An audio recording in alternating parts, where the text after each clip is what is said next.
हमारे YouTube channel disciple गुरु में।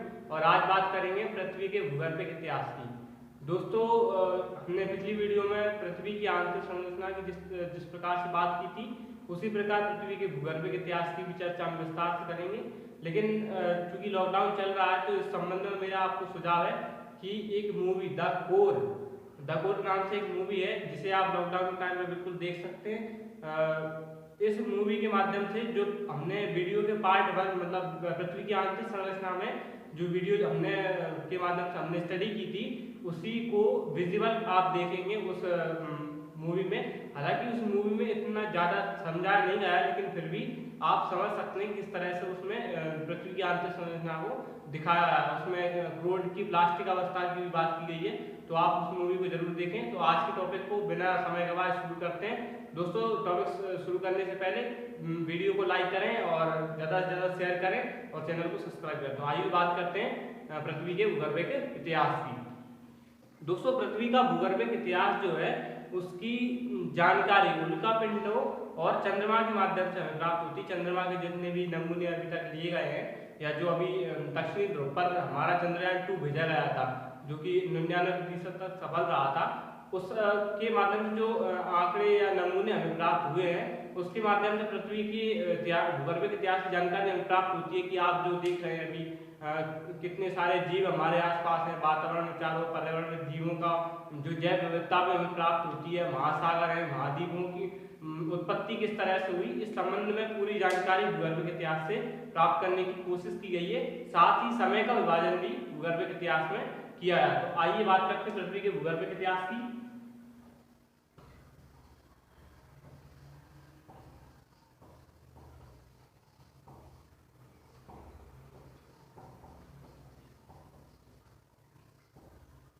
दोस्तों, पृथ्वी के भूगर्भिक इतिहास को 5 चरणों में बांटकर पढ़ा जाता है, या इसका अध्ययन किया जाता है 5 भागों में।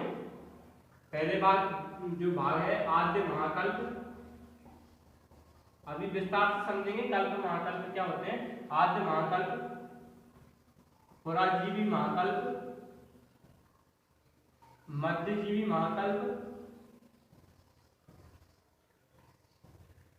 नवजीवी महाकल्प, और 5वें नंबर पर नूतन जीवी महाकल्प। दोस्तों, इन्हें अंग्रेजी में भी विभाजित किया गया है। इन्हें अंग्रेजी में प्री पैलियोजोइक,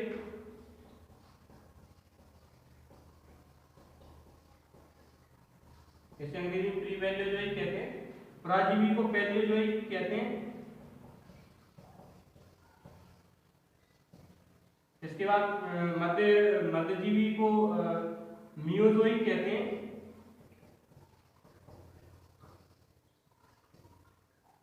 नवजीवी को न्यूजोइक, म्यूजोइक के बाद न्यूजोइक, सॉरी इसे न्यूजोइक, नवजीवी को हम कहते हैं सीनोजोइक, सॉरी सीनोजोइक कहते हैं नवजीवी को।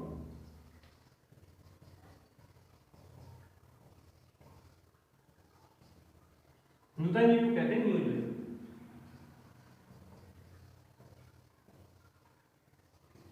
दोस्तों, बोर्ड छोटा होने का कारण देख नहीं रहा होगा, इसलिए मैंने ये नीचे लिख दिया से न्यूजोइक कहते हैं। आपको ऐसे लिखना है, देवनागरी लिपि का उपयोग करके लिखना।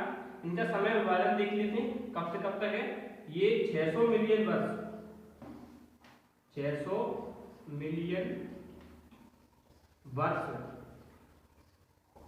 दोस्तों, मिलियन किसे कहते हैं? मिलियन कहते हैं, एक 10 लाख को हम क्या कहते हैं?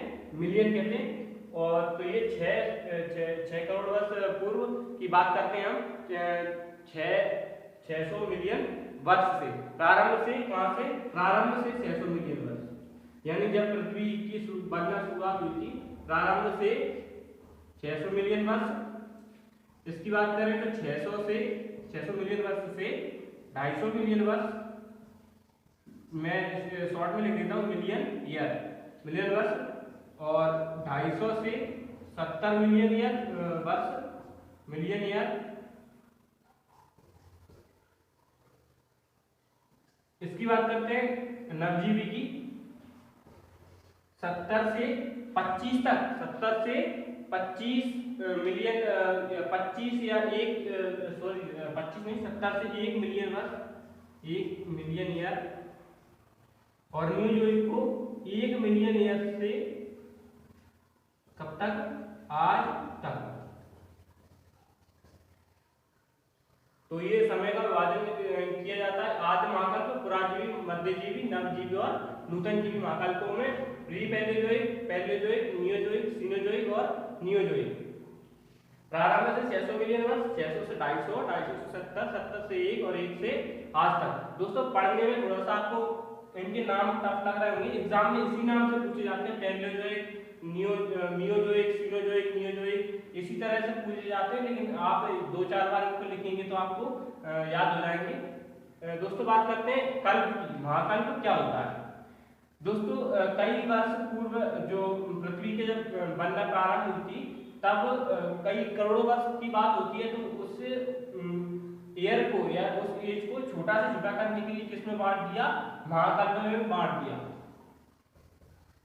महाकल्प में बांटा, इन महाकल्प को कल्प में बांटा और इसके बाद युग, कल्प या युग, कल्प या युगों में इसको बांट करके आगे पढ़ते हैं। दोस्तों इन जो आद्य महाकल्प और ये आगे के जितने भी महाकल्प हैं इनको भी और डिवाइड किया गया है, तो उसको भी हम देख लेते हैं आगे देखते हैं उसको भी हम। दोस्तों सबसे पहले बात करते हैं किसकी? आद्य महाकल्प की।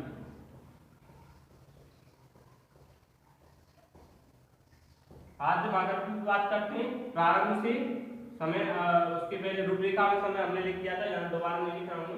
आद्य महाकल्पों को बांटा गया है 2 पार्ट में, pre Cambrian number 1 pre Cambrian और सेकेंडरी कैम्ब्रियन। प्री कैम्ब्रियन और सेकेंडरी से बांटा गया आर्कियन, सॉरी पहले नंबर पे आर्कियन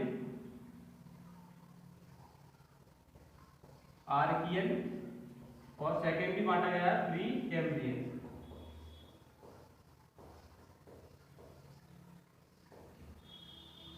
अब इसका विभाजन देख रहे हैं, विशेषता थोड़ी देर बाद देखेंगे। इसके बाद आद्य महाकल्प का पूरा महाकल्प या पुराजीवी महाकल्प, इसको भी बांटा गया है कैम्ब्रियन,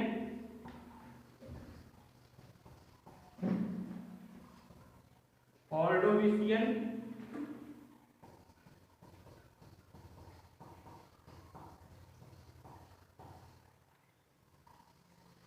सिल्यूरियन,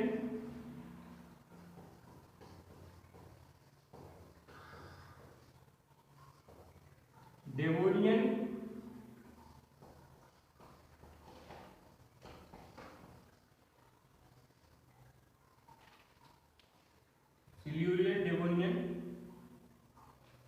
और इसके बाद कार्बोनिफेरस, सिल्यूरियन, डेवोनियन के बाद कार्बोनिफेरस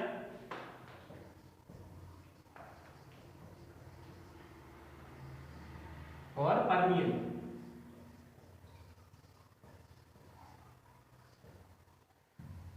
छह पार्ट में इसका विभाजन किया गया है, Cambrian, Ordovician, Silurian, Devonian, Carboniferous और पर्मियन। दोस्तों ये नाम थोड़े आपको अजीब लग रहे होंगे, इसे याद करने के लिए ट्रिक कॉस DCP, इस ट्रिक के माध्यम से आप इसे याद कर सकते हैं। दोस्तों आप देख रहे हैं अपनी ट्रिक में भी DC शब्द मिला है, यानी कि आप सोच सकते हैं कि किस स्तर की मेहनत आप और हम कर रहे हैं। इस ट्रिक के माध्यम से आप इसे याद रखेंगे कैसे? C for Cambrian, Ordovician, Silurian, Devonian, Carboniferous और पर्मियन। इस तरह से आप इसे याद रखेंगे। थर्ड नंबर बात करते हैं पुराजीवी की बात करते हैं।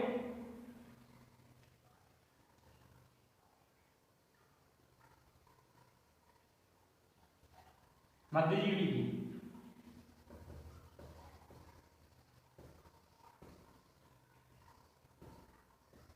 इसके बाद बात करते हैं मध्यजीवी की, तो इसमें इसे 3 पार्ट में बांटा गया है, क्रियासिक, जुरैसिक जो डायनासोर वाला था, और क्रिटेशियस।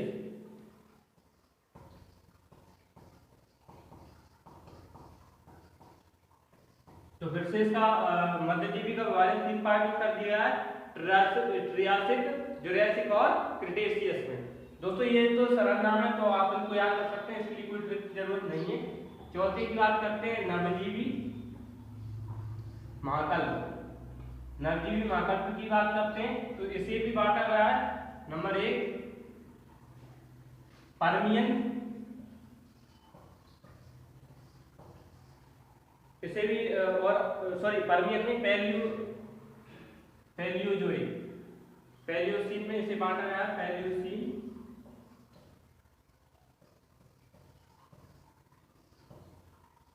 दोस्तों एक दो बार आप इन्हें देखेंगे तो याद हो जाएंगे।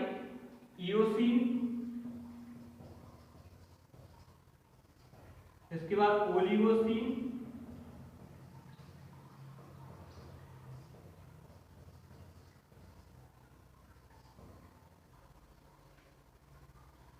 ओलिगोसीन के बाद चौथे नंबर पर बात करते हैं मायोसीन की।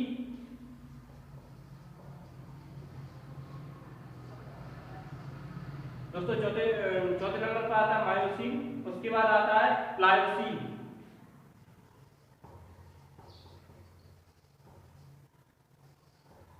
इस तरह से इसे 5 पार्ट में डिवाइड करके पढ़ा गया है। दोस्तों नेक्स्ट बात करते हैं 5वें नंबर पर नूतनजीवी की। नूतनजीवी की बात करते हैं तो पहले क्रम में इसे पढ़ा गया है किसमें, प्लीस्टोसीन,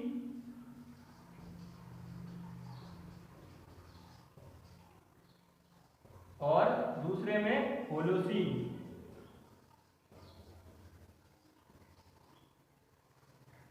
प्लीस्टोसीन और होलोसीन 2 पार्ट में से डिवाइड करके पढ़ा गया है। दोस्तों आप बात करते हैं कि करके इनकी विशेषता की, इनकी क्या क्या विशेषता है।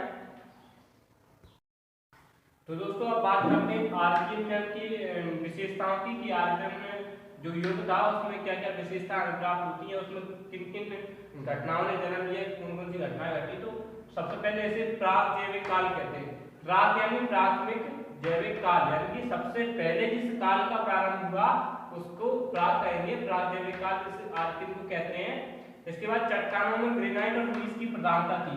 दोस्तों आगे जो नेक्स्ट वीडियो आएगी चट्टानों के विषय में हम चर्चा करेंगे, उसमें ग्रेनाइट और नीस को विस्तार से बताया गया है कि ग्रेनाइट और नीस बेसाल्ट चट्टान है। तो इस क्रम में क्या हुआ, ग्रेनाइट और नीस चट्टानों की प्रधानता हमें पृथ्वी की ऊपरी सतह पर देखने को मिलती है। खनिजों में सोना और लोहे की प्राप्ति हमें खनिजों में इस समय होती है। दोस्तों ये सब जो प्राप्त किया है कि उस समय सोना, खनिज, लोहा शायद रहा होगा, इसकी जानकारी हमें किससे मिलती है, कार्बन 14 विधि से।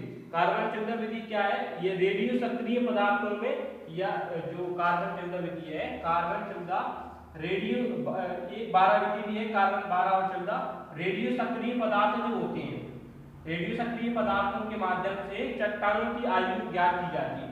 चट्टानों की आयु ज्ञात की जाती है और उसके माध्यम से हमें पता लगता है कि उन चट्टानों में उस समय क्या रहा होगा, सोना हुआ। दोस्तों इन चट्टानों में जीवाश्मों का पूर्ण अभाव पाया जाता है। इनमें क्या पाया जाता है, जीवाश्मों का पूर्ण अभाव पाया जाता है, यानी कि जीवाश्म नहीं मिलते। जीवाश्म किसे कहते हैं, करोड़ों वर्ष पूर्व पृथ्वी पर किसी विशेष हलचल के कारण उसके आंतरिक भागों में जीवों के दब जाने से जो जीवाश्म का निर्माण हुआ, जो पदार्थों का निर्माण हुआ, उसे क्या कहेंगे, जीवाश्म कहेंगे। तो उस समय जीवाश्म का पूर्ण अभाव देखा जाता है। उसके बाद कनाडियन और फिनस्कैंडियन सील्ड का निर्माण होता है। सील्ड क्या होती है, चट्टानों में आगे बात करेंगे, जो ज्वालामुखी के लावा या मैग्मा से जो निर्मित होती है, भूखंड निर्मित होते हैं, सील्ड कहते हैं। कनाडियन और फिनस्कैंडियन सील्ड का निर्माण होता है। पर्वतों में इसकी बात करेंगे, कनाडियन और फिनस्कैंडियन सील्ड की। दोस्तों आगे बात करते हैं आगे की विशेषताओं की। तो दोस्तों नेक्स्ट बात करते हैं प्री कैम्ब्रियन युग की। प्री कैम्ब्रियन युग में क्या हुआ था, गर्भ सागरों में रीढ़ विहीन जीवों की उत्पत्ति हुई थी। अब दोस्तों आपने ये जो गर्भ सागर क्या होते हैं, आपने सुना होगा कि जब पृथ्वी सूर्य से निकली थी या सूर्य से उत्पत्ति का सिद्धांत आपने सुना होगा, उस समय जब पृथ्वी सूर्य से निकली थी उस समय तापमान बहुत अधिक था और तब उन गर्म सागरों की, तब जो सागर थे गर्म सागर कहलाते थे। गर्म सागरों में रीढ़ बीन जीव, आपने जीवों का वर्गीकरण पढ़ा होगा, जो जीवों का वर्गीकरण किया इसमें कोर्डेटा, नॉन कोर्डेटा, पेरिफेरा वगैरह विभाजन किया गया है। रीढ़ बीन यानी जिनकी शरीर में रीढ़ की हड्डी नहीं होती, बैकबोन यानी सिस्टम नहीं होता, रीढ़ बीन जीवों की उत्पत्ति उस समय हुई थी का प्री कैम्ब्रियन काल में। दोस्तों आपसे पूछा जा सकता है प्री में या मेंस में भी लिखने के लिए सहायक हो सकता है कि प्री कैम्ब्रियन काल में किन की उत्पत्ति हुई थी। ऑप्शन दे देंगे रीढ़ बीन जीवों की, रीढ़ युक्त जीवों की, या फिर दो कुछ और ऑप्शन दे देंगे तो आपको बताना पड़ेगा रीढ़ बीन जीवों की उत्पत्ति हुई थी। इसके बाद स्थलभाग जीव रहित था, यानी कि जिस भूमि पर या जिस महाद्वीप पर आज हम रह रहे हैं वहां पर कोई भी जीव नहीं रहता था। अरावली पर्वत का निर्माण हुआ, अरावली पर्वत श्रृंखला या श्रृंखला भी कहते हैं इसे, पर्वत या पर्वत श्रृंखला कहते हैं इसे। अरावली पर्वत का निर्माण हुआ था। अरावली पर्वत जो कि एक घर्षित पर्वत कहते हैं, अब अवशेष के रूप में बचा कर गुजरात से लेकर के दिल्ली तक जिसका विस्तार है। अरावली पर्वत का निर्माण कब हुआ था? प्री कैम्ब्रियन युग में हुआ था। धारवाड़ कर्ण की चट्टानों का निर्माण हुआ था। कर्नाटक के जो जिले के नाम पर इसका नाम रख दिया गया धारवाड़ कर्ण की चट्टानों की बात आगे आने वाली वीडियो हम करेंगे। तो धारवाड़ कर्ण की चट्टानों का निर्माण कब हुआ था? प्री कैम्ब्रियन काल में हुआ था। आपसे पूछा जा सकता है कि किस क्रम की चट्टानों का निर्माण प्री कैम्ब्रियन युग में हुआ था। आपको ऑप्शन दे देंगे गोंडवाना क्रम की, धारवाड़ क्रम की या विंध्याचल क्रम की चट्टानों का निर्माण। तो आपको लगाना पड़ेगा किसका? धारवाड़ क्रम की चट्टानों का निर्माण कब हुआ था? प्री कैम्ब्रियन काल में हुआ था। चलिए दोस्तों बात करते हैं पुराजीवी महाकल्प की। जो अभी आपने बात की थी आद्य महाकल्प की हमने बात की थी पुराजीवी महाकल्प की, उसके अंतर्गत बात करते हैं कैम्ब्रियन युग की। कैम्ब्रियन युग को प्राथमिक युग भी कहते हैं। दोस्तों आद्य महाकल्प में हमने बात की थी प्राग ऐतिहासिक प्राग युग की, प्राग यानी सबसे पहले, और इसके बाद प्राथमिक युग जो पहले नंबर पर आया तो इसे प्राथमिक कहेंगे, उसे प्राग कहेंगे, ये प्राथमिक युग। इसके बाद विंध्याचल पर्वत का निर्माण हुआ। विंध्याचल पर्वत आप जानते होंगे मध्य प्रदेश में उसका विस्तार है, जिसका निर्माण कब हुआ था? कैम्ब्रियन युग में हुआ था। आपसे पूछा जा सकता है क्वेश्चन में कि पर्वतों के निर्माण का क्रम बताइए, इसमें दे देंगे ऑप्शन में अरावली, विंध्याचल और इस तरह से एक दो पर्वत और दे देंगे। तो आपको इस बात से पता चल रहा होगा कि पहले अरावली बना था, उसके बाद विंध्याचल पर्वत श्रृंखला या पर्वत का निर्माण हुआ था। इसके बाद सबसे पहले वनस्पति की उत्पत्ति हुई थी। वनस्पति यानी पेड़ पौधों की उत्पत्ति सबसे पहले कब हुई थी? कैम्ब्रियन युग में हुई थी। इसके बाद समुद्रों में घास की उत्पत्ति हुई थी। समुद्रों में आप घास देखते हैं, उसकी समुद्रों में जो घास होती है, जो आंतरिक भागों में होती है, ऊपर से तो दिखती नहीं है सतह पर, आंतरिक भागों में जो घास या प्रवाल जिसे कहते हैं उसकी उत्पत्ति कब हुई थी? कैम्ब्रियन युग में उसकी उत्पत्ति हुई थी। चलिए दोस्तों बात करते हैं पुराजीवी महाकल्प की दूसरे कल्प की, किसकी? ऑर्डोविशियन, दूसरे नंबर पर हमने देखा था रूपरेखा में। उसमें क्या हुआ था? सागरीय वनस्पतियों का विस्तार हुआ था। दोस्तों सागरीय वनस्पतियों का निर्माण कैम्ब्रियन युग में हुआ था। इसका विस्तार कब हुआ था? ऑर्डोविशियन में। दोस्तों इसका विस्तार इतना हो गया था कि अमेरिका का आधा भाग इस ऑर्डोविशियन काल में डूब गया था। दोस्तों सेकेंडरी बात करते हैं, समुद्रों में रहने वाले जीवों की उत्पत्ति हुई थी समुद्रों में। उसके बाद स्थल भाग अभी भी जीवहीन था, यानी कि स्थल पर किसी भी प्राणी का जन्म नहीं हुआ था। दोस्तों यदि आपसे 3 मार्कर में पूछते हैं, दोस्तों वैसे तो 3 मार्कर में बहुत रेयर केस है कि 3 मार्कर में पूछे, लेकिन फिर भी यदि आपसे 3 मार्कर में पूछते हैं ऑर्डोविशियन, तो आप क्या लिखेंगे? ऑर्डोविशियन की कोष्टक में उसका काल लिख देंगे कब से कब तक, और इन 1 2 3 जितनी विशेषताएं उनको एक लाइन में आप लिख देंगे। इन विशेषताओं में से कोई 2 या 3 विशेषता आप लिख देंगे तो आपका क्या हो जाएगा? ऑर्डोविशियन काल। दोस्तों आगे बात करते हैं। दोस्तों बात करते हैं सिल्यूरियन की। सिल्यूरियन में क्या हुआ था? रीढ़ युक्त जीवों की उत्पत्ति हुई थी। दोस्तों इस काल में सब कुछ बना था मतलब उत्पत्ति हुई थी। इस काल में रीढ़ युक्त जीवों की उत्पत्ति हुई थी, जैसे कि समुद्रों में मछली की उत्पत्ति हुई थी। रीढ़ युक्त जीवों का काल इसीलिए इसे कहते हैं, क्यों कहते हैं? क्योंकि इसमें सभी जीवों की उत्पत्ति हुई थी, इसलिए रीढ़ युक्त जीवों की उत्पत्ति हुई थी, इसलिए क्या कहते हैं? रीढ़ युक्त जीवों का काल। स्थल भाग पर पौधों का उद्भव भी इस काल में हुआ था। किसमें? सिल्यूरियन काल में हुआ था।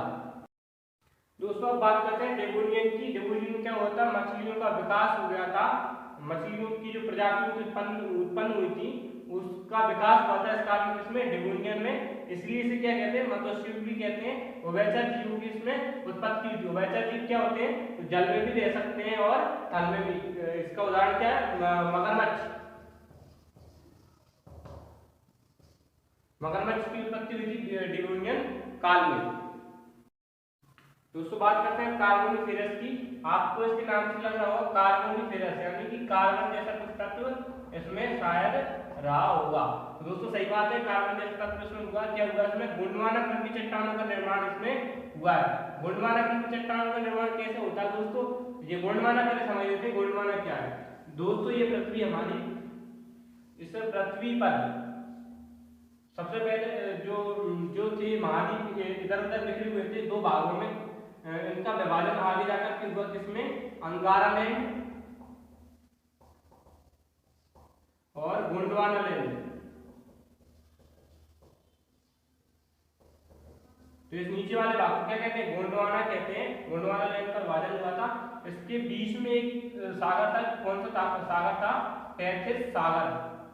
टेथिस सागर या टेथिस भूषण नदी भी इसे कहते हैं। आगे बात करेंगे क्या होता है भूषण नदी, और इसकी भी चर्चा आगे विस्तार से करेंगे अगली वीडियो में। टेथिस सागर, और इसके जो चारों ओर एक बड़ा जो भाग था उसे क्या कह दिया, पैंथालासा। एक बड़ा सागरीय भाग था जिसे क्या कह दिया था, पैंथालासा कह दिया था। तो ये वही गोंडवाना है। गोंडवाना की चट्टानों का निर्माण हुआ था। जो जीवधारी थे वो इस समय पृथ्वी में विभिन्न हलचलें हुई थी, तब दब गए थे, नीचे दब गए थे पृथ्वी के, तब उनसे निर्माण हुआ था गोंडवाना की चट्टानों का। और कोयले के निक्षेप इसमें मिलते हैं, उन जीवाश्मों के दबने के बाद कोयले का निर्माण हुआ था, जैसे कोयले के निक्षेप इसमें मिलते हैं। बड़े वृक्षों का काल इसे कहा जाता है, बड़े बड़े वृक्षों की उत्पत्ति हुई थी। दोस्तों यहाँ पर एक इंटरेस्टिंग फैक्ट मैं आपको बताता हूँ, जो जिराफ है उसकी गर्दन लंबी क्यों होती है। दोस्तों पहले जब जिराफ उनकी उत्पत्ति हुई थी तब पेड़ों में असामान्य रूप से वृद्धि हुई थी। तब आपने जीविता का नियम सुना होगा, जिसमें कोई जीव होता है वो अपने जीवन की रक्षा के लिए अपने शरीर में आवश्यक परिवर्तन करता रहता है। तो उसी प्रकार से जिराफ की गर्दन भी मतलब जिराफ की गर्दन भी एक समय के बाद अपने आप लंबी होने लगी थी। किसके लिए, बड़े बड़े वृक्षों की शाखाओं की पत्तियां खाने के लिए। तो उस काल में क्या हुआ था, बड़े बड़े वृक्षों का काल क्यों कहते हैं, क्योंकि उनका विकास और उत्पत्ति उसमें हुई थी। सरीसृपों की उत्पत्ति इसमें हुई थी। उसके बाद उभयचरों का विकास भी इसमें हुआ था, इसलिए इसे क्या कह देते हैं, उभयचर युग। पेंजिया का विभाजन भी इसमें प्रारंभ हुआ था। ये जो दोस्त मैंने अभी बताया आपको, अंगारा लैंड और गोंडवाना लैंड, इन्हें सम्मिलित रूप से पहले क्या कहते थे, पेंजिया कहते थे, जिसका विभाजन ये जो हुआ था वो किसमें हुआ था, कार्बोनिफेरस युग में हुआ था। ये इसकी कार्बोनिफेरस की विशेषताएं आप देख सकते हैं। दोस्तों अब बात करते हैं पर्मियन युग की, जो कि आखिरी हुआ इसका। उसमें क्या हुआ था, भ्रंशों का निर्माण हुआ था। जो दोस्तों भ्रंश क्या होते हैं आपको समझाता हूँ डिटेल में। दो पृथ्वी का विभाजन प्लेटों में किया गया, 6-7 प्लेट है, जो बड़ी बड़ी प्लेट है। मान लेते हैं ये 2 प्लेट है, ये पृथ्वी 2 प्लेट है, अभी सारे 2 प्लेट मान सकते हैं। जब दोस्तों ये प्लेटें आपस में गति करती है, संचलन इनमें होता है, तब ये जो बीच में जो आप देख रहे हैं जो खाली गैप है, इन्हें क्या कह देते हैं, भ्रंश कह देते हैं, कभी कभी कगार कह देते हैं। अलग अलग उत्पत्ति के आधार पर इनका निर्माण अलग अलग तरीके से होता है। आगे आने वाली वीडियो में इसका विस्तार से चर्चा करेंगे पर्वतों में। इसके बाद ब्लैक फॉरेस्ट और बार्जेस, दोनों जर्मनी के पर्वत हैं, इनका निर्माण हुआ था। ये क्या है, ब्लॉक पर्वत है। दोस्तों ब्लॉक पर्वत किसे कहते हैं, अलग अलग दो ब्लॉक्स आप ले सकते हैं, जब इनका टकराव होता है तो ऐसी कुछ संरचना बनती है, इसे ब्लॉक पर्वत कहते हैं। इन पर्वतों की उत्पत्ति किसमें हुई थी, पर्मियन युग में हुई थी। तिएन शान और अपलेशियन पर्वतों का निर्माण किसमें हुआ था, पर्मियन काल में हुआ था। आपको मैंने पहले भी बताया था और अभी बता रहा हूँ कि अरावली सबसे पहले पर्वत बना था, उसके बाद विंध्याचल बना था, उसके बाद आने वाले पर्वतों का निर्माण हुआ। तो आप यहाँ से पर्वतों का क्रम भी ले सकते हैं। दोस्तों आगे बात करते हैं। दोस्तों अब बात करते हैं त्रियासक की, जो मध्यजीवी महाकल्प का एक कल्प है। इसमें क्या हुआ था, सरीसृपों का विस्तार या विकास हुआ था। दोस्तों सरीसृपों का जो उद्भव हुआ था वो पहले हो चुका था, अब सरीसृप में क्या हो रहा है, विस्तार या विकास हो रहा है। साथ ही गोंडवाना लैंड का भी विभाजन प्रारंभ हुआ था। जो भी मैंने आपको बताया था, पृथ्वी में जो गोंडवाना लैंड था इसका भी विभाजन और हो गया था। तो उसमें दक्षिणी अमेरिका आप जानते होंगे, दक्षिणी अफ्रीका का जो भाग निर्माण हुआ था, और अपने एशिया का जो भारत वाला भाग है उसका निर्माण हुआ था विभाजन के बाद। तो इस तरह से गोंडवाना लैंड का विभाजन भी आगे हुआ था। किसमें हुआ था, त्रियासक युग में हुआ था। दोस्तों अब बात करते हैं जुरैसिक की। इसमें डायनासोर सरीसृपों का विकास हुआ था, विस्तार हुआ था, और पुष्पी पादपों की भी उत्पत्ति इसमें हुई थी। किसमें हुई थी, जुरैसिक कल्प में। दोस्तों अब बात करते हैं क्रिटेशियस युग की। एग्जाम पॉइंट ऑफ व्यू से इंपॉर्टेंट युग है। इसमें क्या हुआ था, एंजियोस्पर्म का विकास। एंजियोस्पर्म किसे कहते हैं, इसे हिंदी में कहते हैं आवृतबीजी या पुष्पी पादप। आवृतबीजी या पुष्पी पादप किसे कहते हैं, जो बीज होते हैं। आपने पढ़ा होगा पौधों के वर्गीकरण में आवृतबीजी और अनावृतबीजी।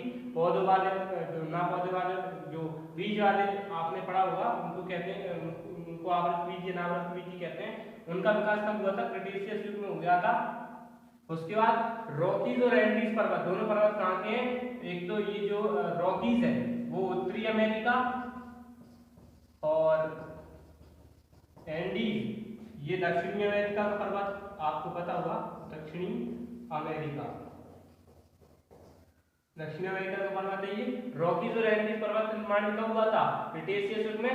दक्कन ट्रैप और काली मिट्टी का निर्माण। दक्कन ट्रैप जो आप जानते होंगे, जो भारत का जो दक्षिण वाला भाग है, दक्कन ट्रैप महाराष्ट्र के क्षेत्र में जो पठार पर्वत आते हैं, पठार आते हैं, उनको क्या कहते हैं, दक्कन ट्रैप कहते हैं। लावा और ज्वालामुखी के उद्भेदन से इसका निर्माण हुआ था। दक्कन ट्रैप का कब हुआ था, क्रिटेशियस युग में हुआ था। इसके बाद काली मिट्टी का निर्माण भी कब हुआ था, क्रिटेशियस युग में। कब हुआ था, महाराष्ट्र क्षेत्र है ना भारत के, उसमें हुआ था किसका, काली मिट्टी का और दक्कन ट्रैप का निर्माण हुआ था।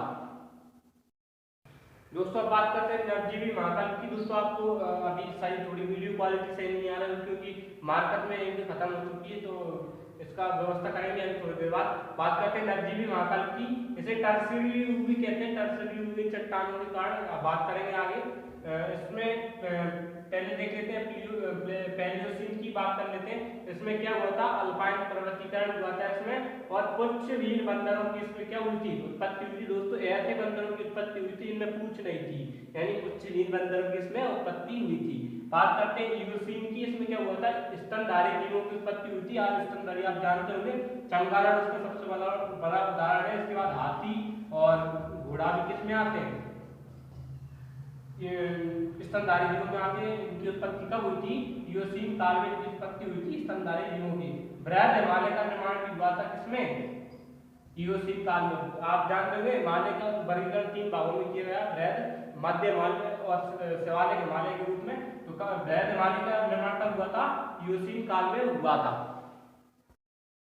चलिए दोस्तों बात करते हैं ओलिगोसीन की। ओलिगोसीन में क्या हुआ था, उच्च वीर बंदरों का विकास हुआ था। उसके बाद बृहद हिमालय का भी विकास हो गया था, विकास पूर्ण हो गया था, सॉरी इसका विकास पूर्ण हो गया था। बात की थी बृहद हिमालय की, बृहद हिमालय का विकास पूर्ण हो गया था, और आल्प्स पर्वतों का निर्माण क्या हुआ था, प्रारंभ हो गया था। तो ये ओलिगोसीन की विशेषताएं आप देखेंगे। दोस्तों बात करते हैं मायोसीन की। मायोसीन में लघु या मध्य हिमालय का निर्माण हुआ था। दोस्तों हिमालय की थोड़ी सी बात कर लेते हैं, हिमालय की कुछ संरचना की बात करते हैं। ये 3 इसमें डिवाइड करते हैं इसको। ये सबसे ऊपर वाला जो है बृहद हिमालय कहते हैं इसे, सबसे ऊपरी भाग को। इसके बाद मध्य या लघु हिमालय, और इसके बाद तीसरे क्रम में शिवालिक। ये दोस्तों जो अरब सागर तक, बंगाल की खाड़ी तक हिमालय का विस्तार मिलता है हमें। तो बृहद हिमालय, मध्य हिमालय और लघु हिमालय, इस तरह से हिमालय की संरचना है। इसमें क्या है, लघु और मध्य हिमालय का निर्माण हुआ था। मानव के पूर्वजों का इसमें विकास हुआ था। उच्च बीज जो बंदर थे उनका विकास कब हुआ था, मानव के पूर्वजों का विकास उसमें हुआ था, मायोसीन में हुआ था।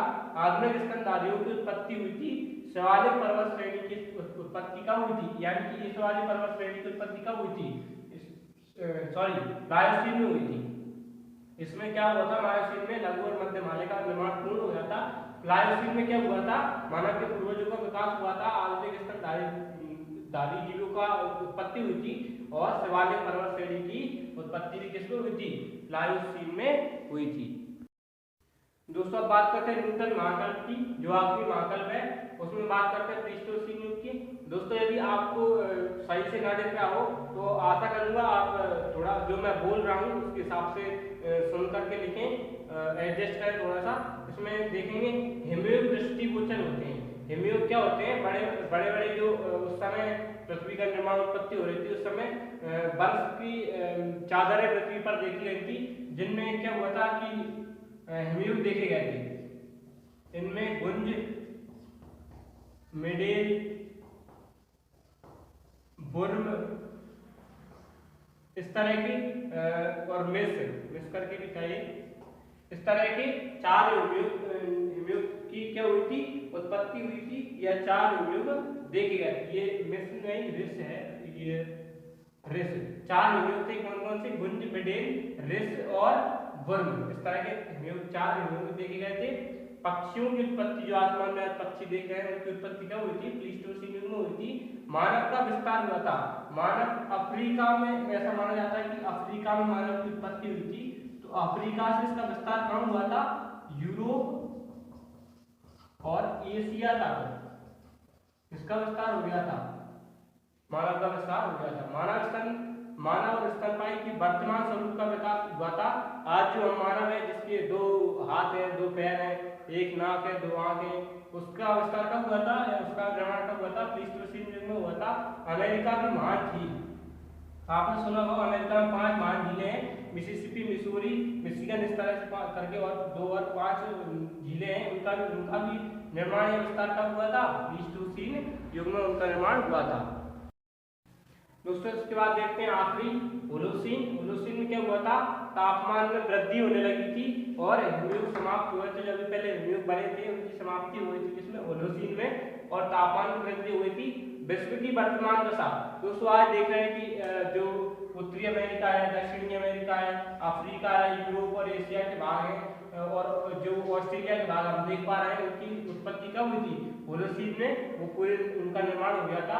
उसके बाद इसे क्या कहते हैं, मानव युग, एज ऑफ मैन भी इसे कहते हैं। क्यों कहते हैं, क्योंकि मानव का पूर्ण विकास जो आज हमें, उसकी जो विकास हुआ था किसमें हुआ था, होलोसीन में हो गया था। वर्तमान सागरीय जीवन की उत्पत्ति, वर्तमान में आप देख रहे हैं प्रवाल वृत्तियां आप देखते हैं, कई सारे समुद्रों में कई सारे जीवों की जो उत्पत्ति आज हम देखते हैं, उसकी निर्माण कब हुआ था, पूर्ण होलोसीन युग में। उसके बाद पशुपालन और कृषि, आज जो कृषि हो रही है, जो पशुपालन हो रहा है, उसका पूर्ण विकास क्या है, होलोसीन में हो चुका है। यानी कि आज हम होलोसीन युग में जी रहे हैं, आज वर्तमान में किस में जी रहे हैं, होलोसीन युग में जी रहे हैं। तो दोस्तों इस तरह से हमने सारे युगों की अभी बात की एक एक करके। ये बहुत ज़्यादा टफ नहीं है, लेकिन थोड़ा सिंपल भी नहीं है। तो आशा करूँगा आप 2 या 4 बार इसे रिपीट करें, एक कॉपी में या रजिस्टर में से नोट करके बार बार याद प्रैक्टिस करें। लिख कर जरूर देखें इसको, ये तभी याद होगा जब आप इसे बार बार लिख कर देखेंगे, लिख कर याद करें। और दोस्तों अब इसके बाद जो वीडियो आएगी वो चट्टानों पर हम बात करेंगे। चट्टानों के 2 पार्ट होंगे, चट्टान के पार्ट 1 और पार्ट 2 वीडियो लेकर के आऊँगा मैं। तो दोस्तों तब तक के लिए घर पर रहिए, stay home, stay safe and tune with me and turn tune with me. So thank you very much for listening me. Next video मिलते हैं, तब तक के लिए बने रहिए घर पर और वीडियो को लाइक और शेयर कीजिए, सब्सक्राइब चैनल को जरूर से जरूर कीजिए। तो तब तक के लिए आज्ञा दीजिए, धन्यवाद।